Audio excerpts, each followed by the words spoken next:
Municipal Sovyet'in iş planında ilk soruş bağlıydı Komrad'ın bюджеті 2022 yıla.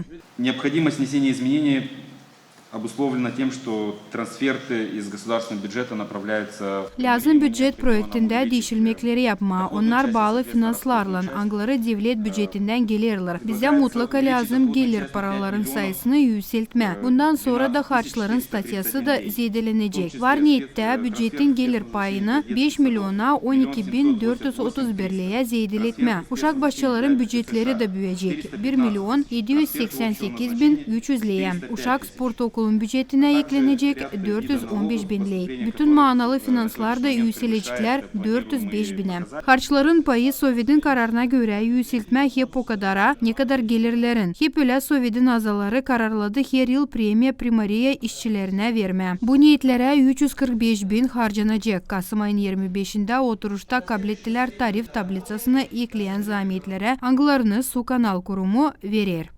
Поступило обращение НАРЭ в... Geldi NARE'dan danışmak Municipal Sovyet'ine teklif edilir su tarif projektini kabul etme ziyade zamietler için Su Kanal Kurumu'ndan.